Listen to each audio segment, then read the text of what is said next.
¿Qué tal? Bienvenidos, muy buenas noches. Estamos dando comienzo a una nueva edición de Encuentros Gálvez a través de la pantalla de Canal 2.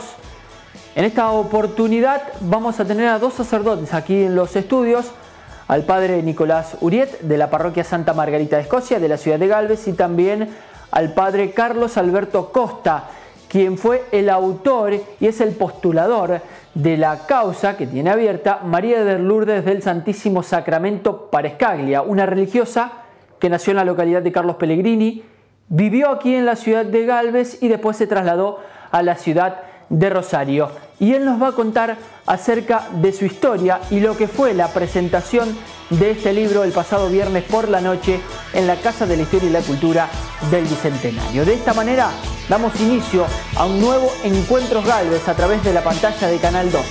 Breve pausa y enseguida venimos para hablar de este tema.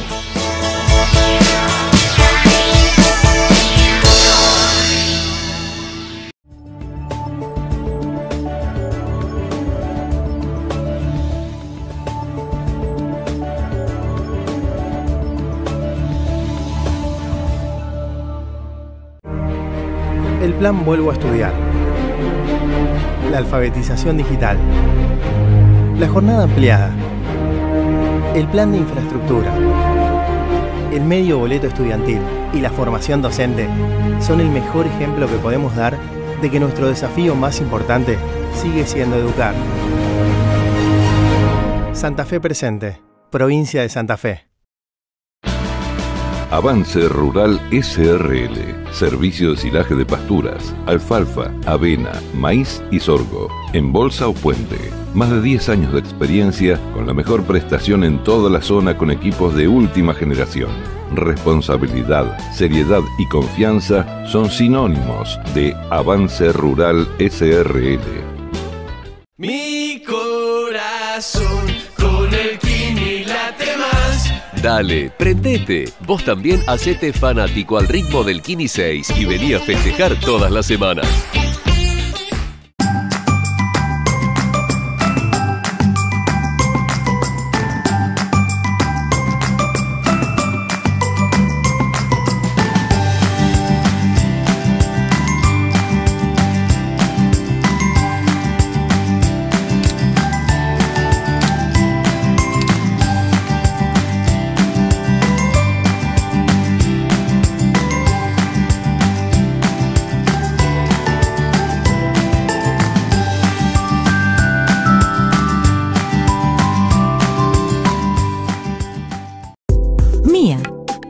Tuya, nuestra.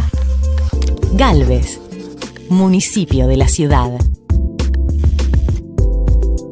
Queremos ofrecerte más y mejores espacios para que puedas disfrutar de tu ciudad. En los barrios Mitre, Tropezón, Pedroni y Unidad ya podés disfrutar de los playones deportivos ejecutados a través del Plan Nacional de Educación Obligatoria 2012-2016, con financiamiento del Ministerio de Educación de la Nación. Así podrás compartir con tus amigos jornadas al aire libre, con distintas actividades deportivas y recreativas.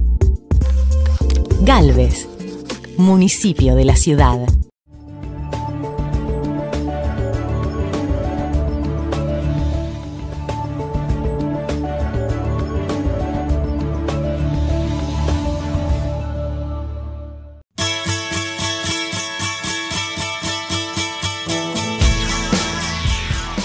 Seguimos aquí en Encuentros Gálvez y en esta oportunidad para hablar del libro que se ha presentado el pasado viernes por la noche en la Casa de la Historia y la Cultura del Bicentenario, la biografía de María de Lourdes del Santísimo Sacramento Parescaglia, el título del libro Una vida sencilla y servicial. El autor está aquí en los estudios acompañándonos y además es postulador de la causa de María Lourdes. Estoy refiriendo al padre Carlos Alberto Costa, que está acompañado también por Nicolás Uriet, quien es el cura párroco aquí de la ciudad de Gálvez. Buenas noches y muchísimas gracias por Buenas noches, Mariano. Bueno, ¿cómo es esto de la biografía de María Lourdes para contarle a la gente, para que pensemos a entender esta situación? ¿Cómo surge todo esto?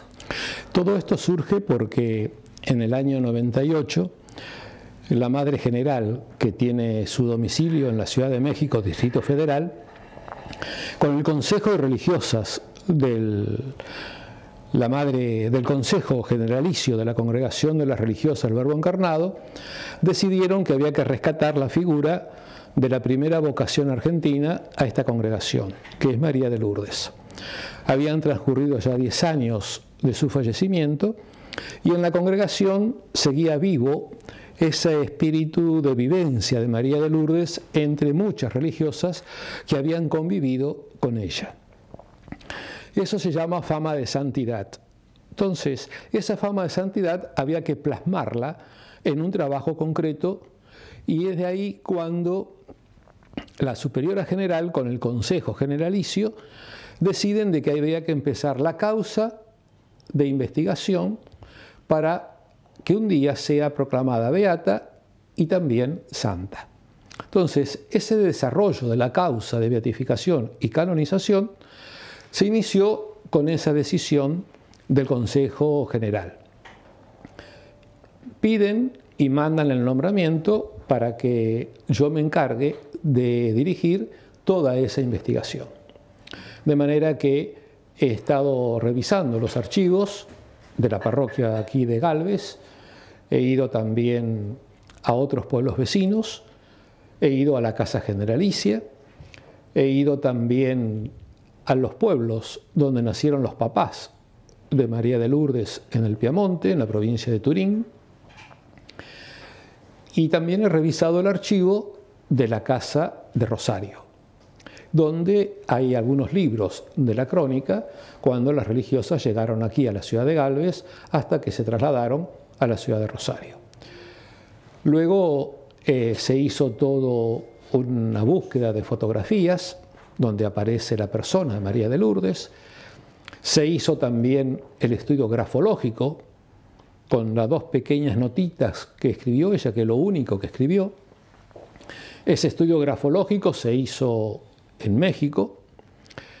También se hizo la exhumación del cuerpo de ella, del cadáver, para constatar que ese cuerpo pertenecía a ella.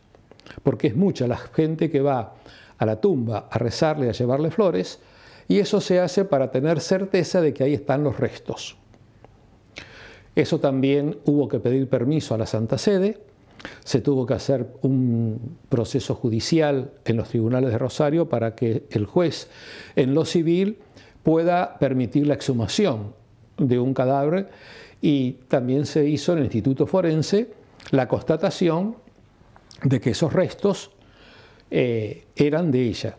Había una religiosa presente que había convivido con ella y además la fotografía y los datos que le habíamos aportado a la médica forense constata de que esos restos son verdaderamente lo que correspondían a ella. Luego después se lacró el ataúd y se lo devolvió otra vez al cementerio. Ese es otro paso más que se hizo. También se dialogó con personas, algunos familiares directos, hermanos y algunos sobrinos, y con las religiosas que convivieron con ella, y algunos docentes que eran de la época en que Lourditas estaba en Rosario. ¿Usted, padre, la conoció? No tengo recuerdo de haberla visto como religiosa argentina. Es probable que en las procesiones del Corpus o de la Virgen del Rosario nos habremos cruzado, pero yo no tenía mucha relación con las religiosas del Verbo Encarnado. Sí, el arzobispo del cual yo era secretario. Él las conocía perfectamente a todas.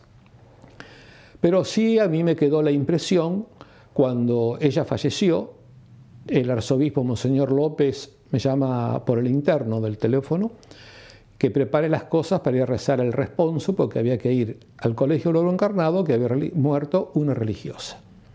Y lo que me impactó y me quedó muy grabado siempre en los ojos, el dolor de las religiosas, el desconsuelo de una de ellas que vivió toda su vida con María de Lourdes, desde el comienzo del noviciado hasta que muere María de Lourdes.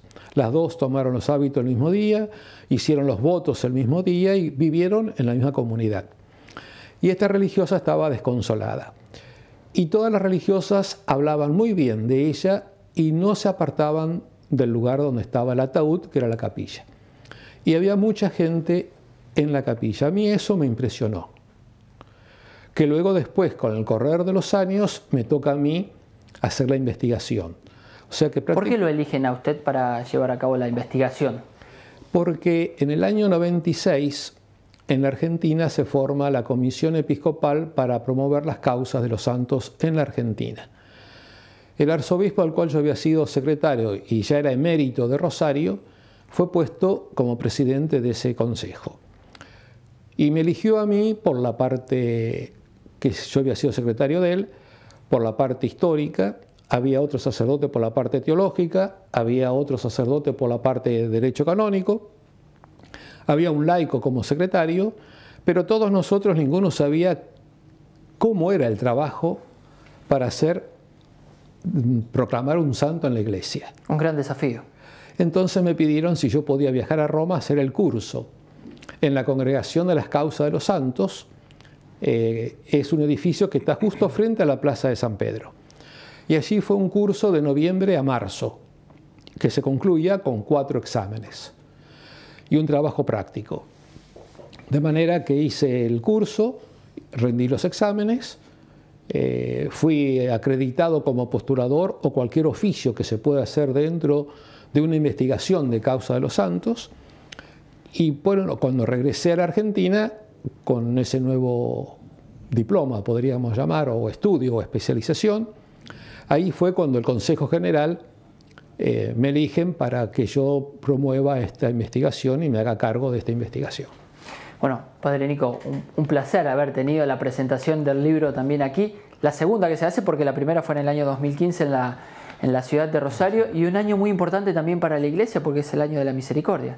Así es, la verdad que sí, dentro del marco y con la riqueza también de que tenemos aquí mismo en Galvez la iglesia jubilar, donde se pueden ganar indulgencias plenarias, donde de alguna manera tratamos de plasmar esta riqueza de la misericordia, que bueno, que tengamos esta gracia también especial de Dios, que podamos reunir a la comunidad aquí de Galvez para haber podido participar de este hecho, ¿no? de la entrega de este libro, que lo hablaba con el Padre Carlos, es como tenerla también a ella, digamos, con nosotros, ¿no?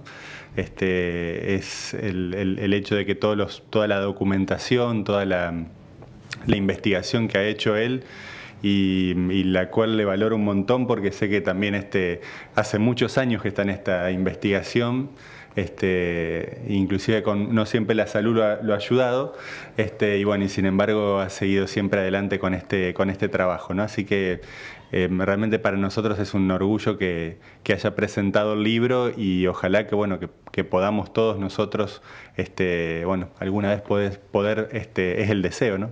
De poder celebrarla a María de Lourdes como santa de la Iglesia, ¿no?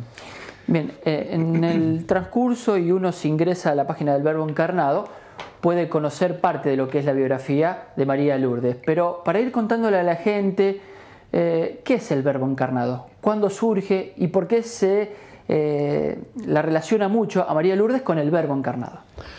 Muy buena pregunta, Mariano, porque el Verbo Encarnado es Jesucristo hecho carne. Jesucristo que adopta la naturaleza humana, siendo Dios. Él se hace pequeñito en el seno de María, se desarrolla como un bebé, nace como un bebé, un niño Jesús en Nochebuena, se va desarrollando desde la infancia hasta los 33 años como un hombre perfecto, perfecto en el sentido que no ha tenido pecado, y aparte, humanamente, podríamos decir, un hombre bello, pero que también un hombre que tuvo que aprender a leer, a escribir, a caminar, a comer, a hablar. Y es la humanidad que asume el Hijo de Dios, y que con esa humanidad Él camina al lado nuestro en un lugar concreto que es Tierra Santa, desde Nazaret a Jerusalén. De ahí entonces, como la segunda persona de la Trinidad es el Hijo, y el Hijo habla a la humanidad a través de los evangelios. San Juan, cuando escribe el Evangelio, el cuarto, él dice que la palabra se hizo carne.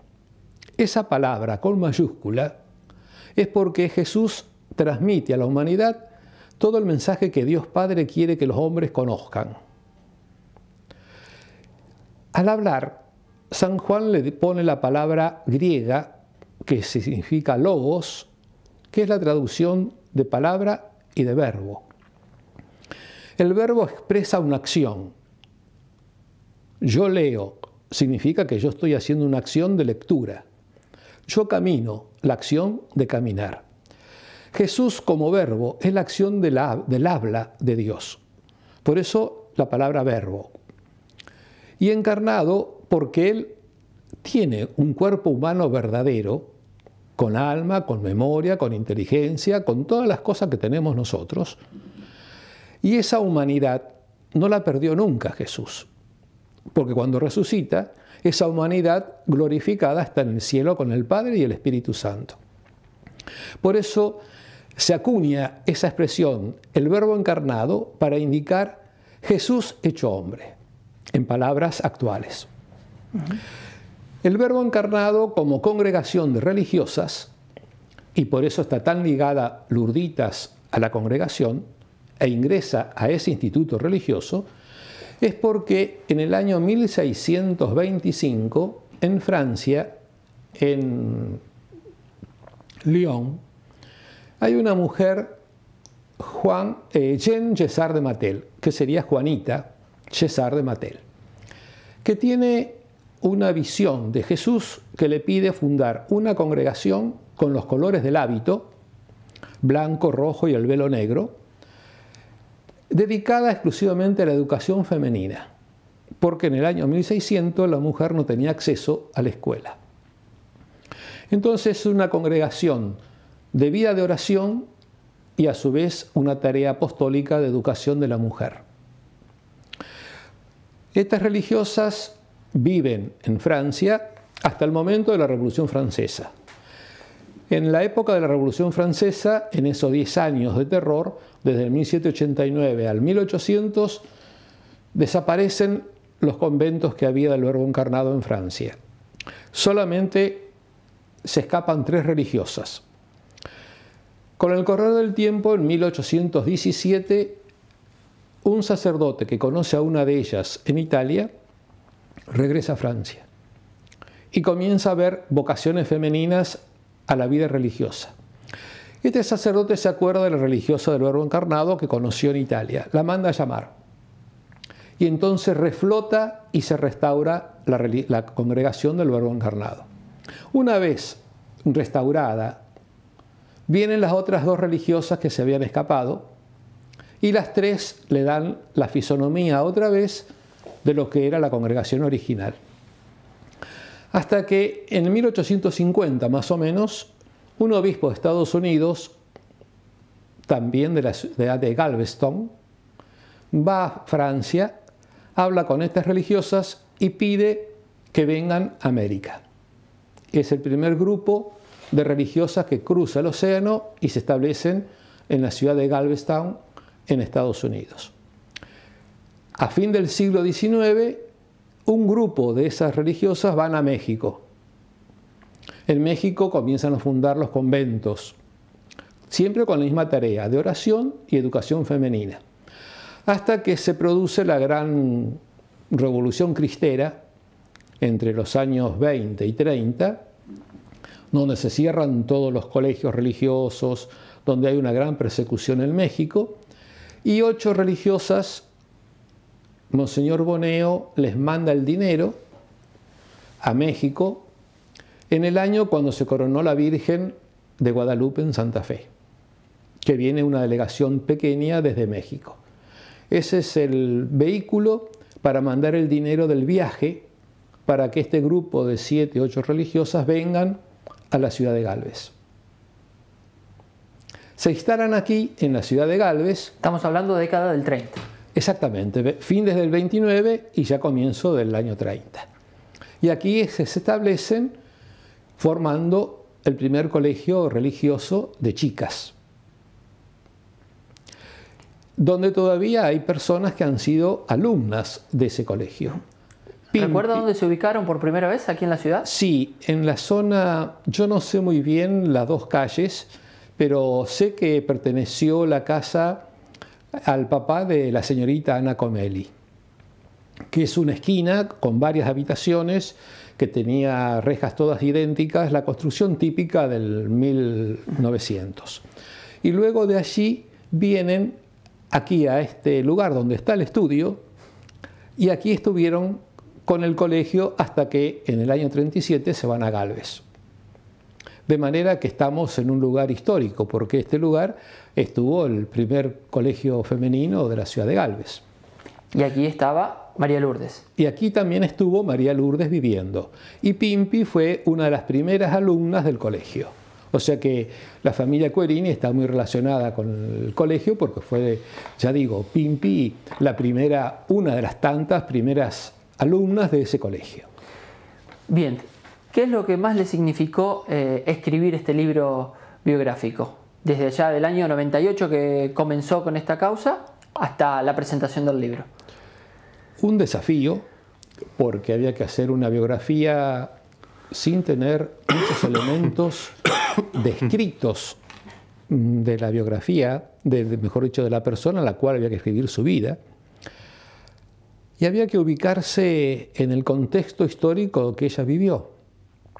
De manera que tuve que remontarme a las distintas etapas, a los distintos hechos, y siempre pensando que el historiador de la Santa Sede, que va a leer el libro y que va a leer todos los papeles cuando se lleven a la Santa Sede, para que siga el segundo paso,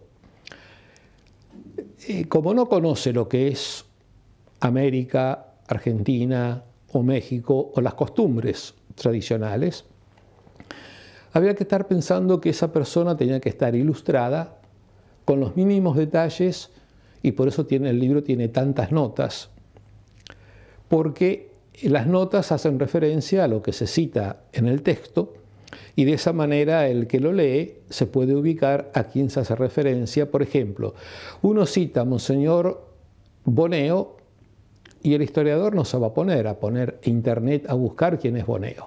Hay que presentárselo, diríamos, en la mano. Hablamos de Cayano, primer obispo de Rosario.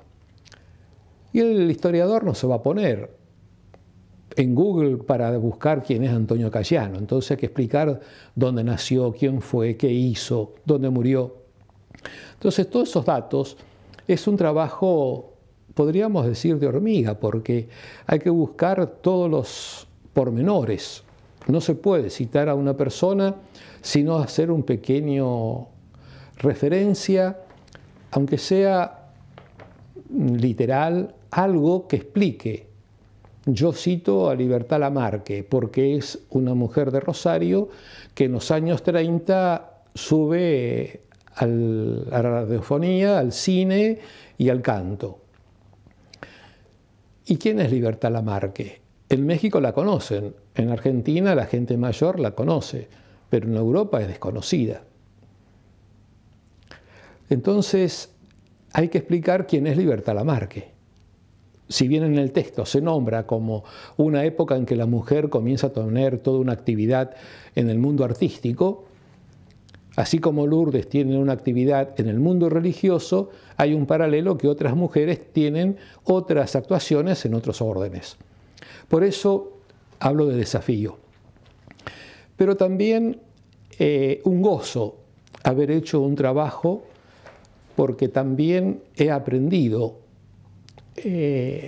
a investigar, he aprendido a redactar, a tener cuidado de no repetir vocablos, que normalmente uno siempre repite las mismas palabras, releer las cosas una vez escritas para ver si son entendidas. De manera que ha sido un trabajo muy puntilloso y he puesto lo mejor de mí para esta tarea.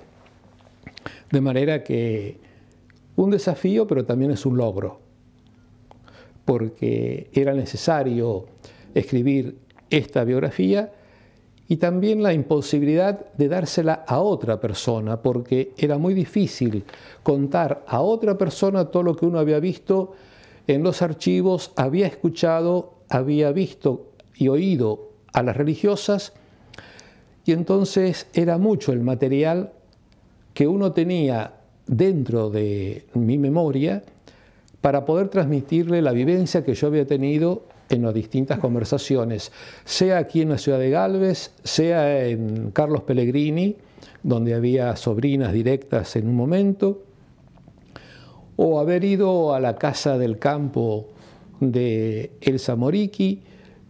O sea que muchas cosas yo había vivido y era muy difícil transmitirla a otra persona para que escriba el libro. Por eso asumí esa tarea trabajosa de escribir esta obra. Para contarle a la gente en breve, porque está todo volcado en el libro y vamos a invitar a los televidentes a que lean después el libro, pero María Lourdes, ¿dónde nació? ¿Qué es lo que hizo? ¿Dónde llegó y dónde falleció? Una síntesis más o menos de lo que significa y por qué tiene esta causa abierta. Nació en la población de Carlos Pellegrini el 13 de junio de 1900. Allí está los primeros años de su vida viviendo en el campo, hasta que ya en el 1914 la familia se traslada a la ciudad de Gálvez. Aquí se incorpora a la vida parroquial, como toda la familia, que nunca dejó de faltar a misa. ¿Los motivos fueron de trabajo, del traslado de Pellegrini a la ciudad de Gálvez? Eso. Sí, porque el papá siguió trabajando en el campo. Más que todo es porque así los hijos más chicos podían ir a la escuela más fácilmente. Y a su vez también las hijas tener un contacto más con la parroquia.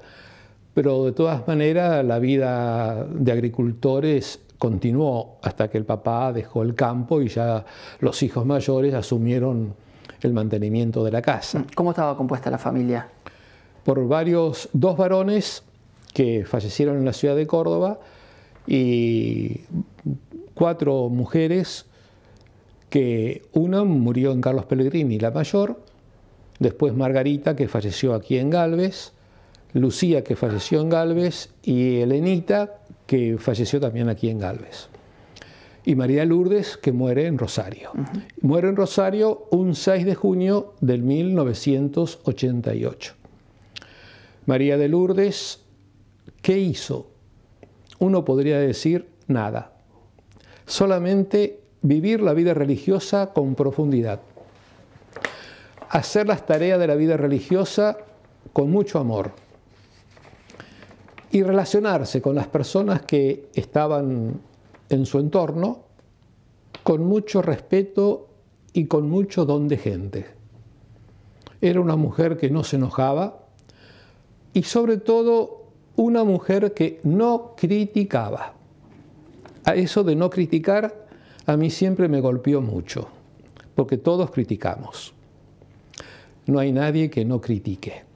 Sin embargo, Lourditas, a pesar de que ha tenido superioras difíciles y hermanas difíciles, como toda convivencia entre mujeres o de varones también, a veces se hace difícil la convivencia, pero Lourditas tuvo una paciencia muy grande para tolerar y poder convivir con todas las religiosas mexicanas que se iban cambiando cada 3 años.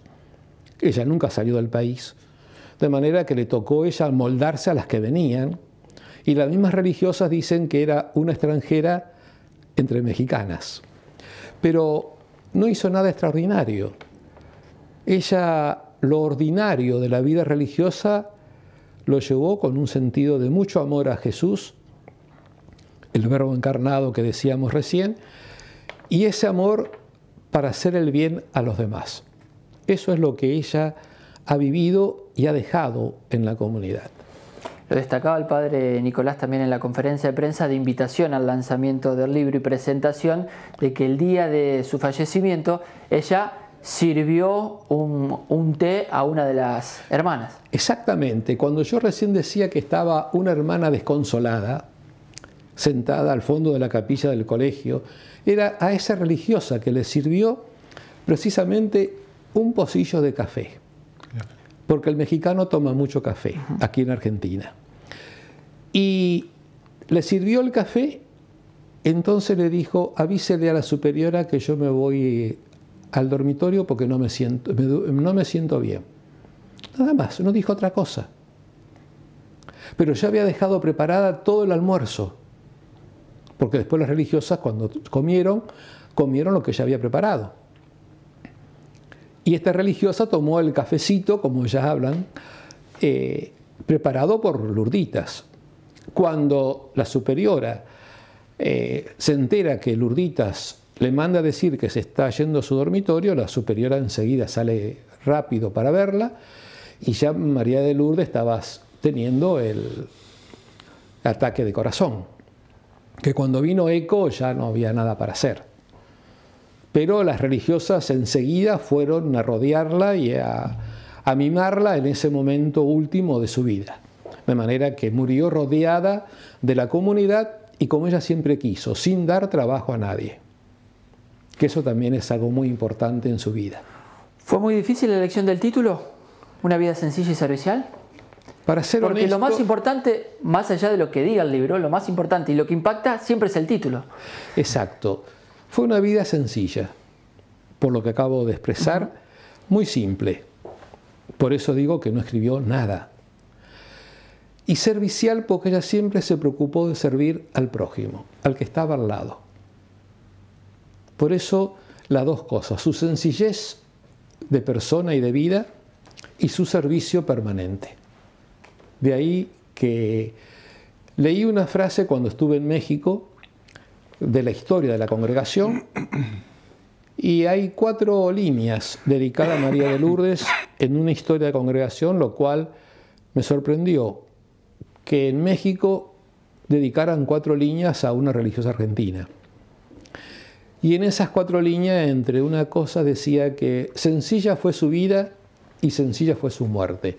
Esa palabra sencilla me quedó grabada y por eso después, cuando había que elegir el título, me acordé de aquella palabra que había leído en la historia de la congregación y me sirvió para redondear el título de la obra.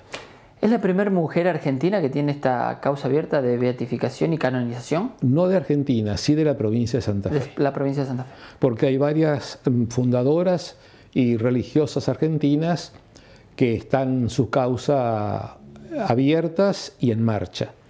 Pero de Rosario es la primera causa y de Santa Fe es la primera mujer que se está estudiando para este deseo de que se continúe la tarea en Roma y que después el Papa en su momento la inscriba en el libro de los santos. Bien. Es un deseo ardiente. Bien, ¿y cuál es este proceso? Son muchos pasos. Todavía me quedan 3 pasos para finalizar todo este trabajo de investigación. Una vez finalizado esos 3 pasos... ¿El primer paso fue escribir el libro? No, el primer paso fue hacer la estampita, conocer la familia, buscar los testigos que habían convivido con ella, empezar a buscar fotografías, revisar los archivos, hacer el estudio grafológico, hacer la exhumación del cadáver, empezar a escribir la biografía.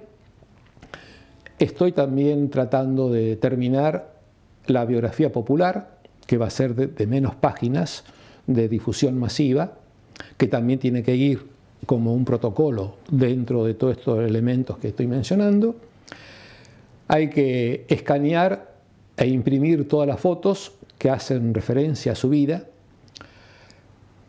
imprimir toda la declaración de los testigos, que son unos 20 a 30 de 50 páginas cada uno, y luego nombrar una comisión histórica para que revise si el material histórico está completo, elencar todo ese material histórico y luego después, yo le comentaba al padre Nicolás, hay que foliar todas las hojas desde el nombramiento mío hasta la última página de la última sesión, hacer 3 copias y ahí sería el acto final y luego después se envía a Roma.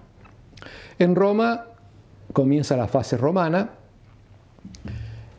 se estudia todo lo que se hizo aquí, primero la parte histórica, después la parte teológica, y si todo está bien, se la declara venerable por haber vivido heroicamente la fe, la esperanza y la caridad, junto con las otras virtudes, pero las tres principales, estas tres que menciono. Si Dios habla a través de un milagro por intercesión de Lurditas, se estudia el milagro y el Papa da el decreto, si es positivo, para que se haga la beatificación, Dios mediante, que será en Rosario. ¿Cuándo? No se sabe. Y si hay un segundo milagro, después de la beatificación, se estudia, el Papa da el decreto y sube al grado de santa. Esto que hablo yo de venerable, esto que hablo de beata y de santa, no significa que Lurditas es el decreto que está en el cielo. En el cielo ya está. ¿Por qué? Porque concede gracias e intercede por nosotros. Eso indica que está en el cielo. Lo que la Iglesia hace con los decretos es ponerla como ejemplo de vida cristiana a la población. Es eso la beatificación y la canonización. Ponerla como ejemplo de vida. Por eso ahora no tiene culto público, es culto privado. Por eso en la Iglesia no hay ningún cuadro de ella y no puede haber. El día que sea declarada venerable, se puede colocar el día de la muerte, nada más. Cuando sea beata se puede poner un cuadro, hasta se puede hacer una imagen. Y cuando es santa, todo el mundo la puede venerar. Pero son pasos que a veces son rápidos y a veces y otras son veces lleva mucho tiempo. Pero eso depende de que los fieles recen a María de Lourdes para que interceda, y de hecho intercede mucho, porque ayer me comentaba una persona que ha habido gracias en Galvez, que todavía no me han hecho llegar el escrito, y también en Rosario hay mucha gente que le pide gracias y le concede. Padre, ¿cuándo se termina toda esta actividad? Lo primero para enviar a la Santa Sede. ¿Cuánto tiempo resta todavía? No podría yo decir un tiempo exacto, porque también la parte económica tiene su influencia. El escanear todas las fotografías e imprimirlas en papel especial, fotográfico, y hacer 4 copias de cada uno lleva su dinero. Y en este momento las arcas de la causa están en rojo. También va a costar imprimir la declaración de los testigos, que va a llevar bastantes hojas y tinta. Y también habrá que dar un estipendio a las 3 personas que conozcan historia para que lean el desarrollo de la búsqueda histórica, porque evidentemente va a llevar horas de trabajo y todo trabajo necesita su remuneración, sin ser algo exorbitante, pero un honorario hay que establecer para que esas personas puedan hacer el trabajo con ganas y con amor. No se le puede pedir que se haga gratuito, porque es un trabajo, diríamos, con mucho detalle y con mucha atención de que no se escape nada, con mucha responsabilidad. No digo que cuando se hace honor nos hace responsable, pero sabiendo cómo estamos económicamente, yo creo que una recompensa con dinero, el trabajo se hace más holgado. Bien. ¿Se aceptan colaboraciones? Sí, lógicamente, porque la causa siempre ha sido con colaboraciones. Así como Lurdita fue una mujer pobre que tenía lo opuesto, y una muda de repuesto y otro hábito de repuesto, así como ella vivió pobre, la causa es pobre.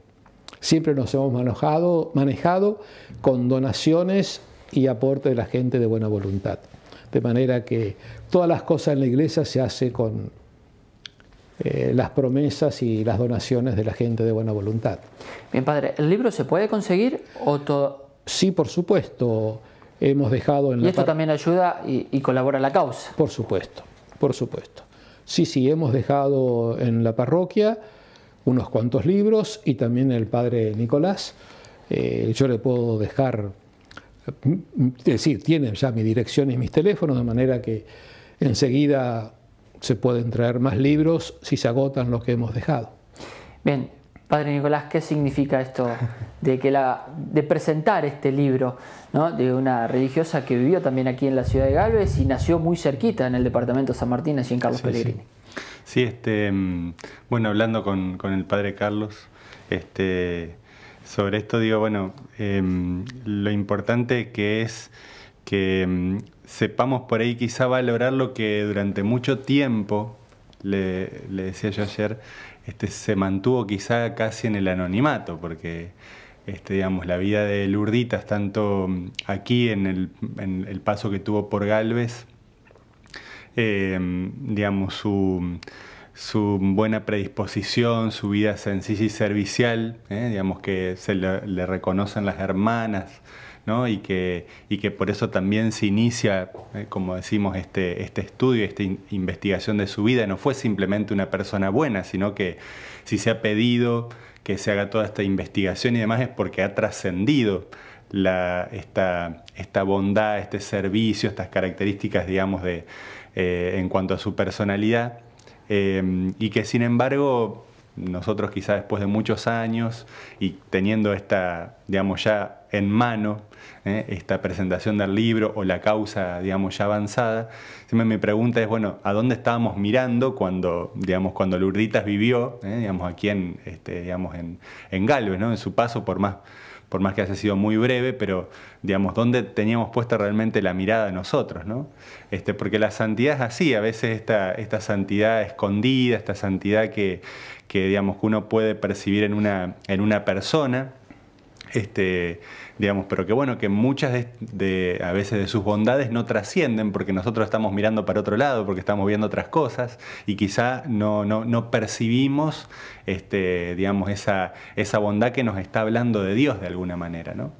Entonces pero tal vez esto tiene que ser un ejemplo para que en estos momentos no miremos para otro lado. Exactamente, y tal vez prestemos la atención en otro. Por eso, yo pienso que esta es la riqueza, ¿no?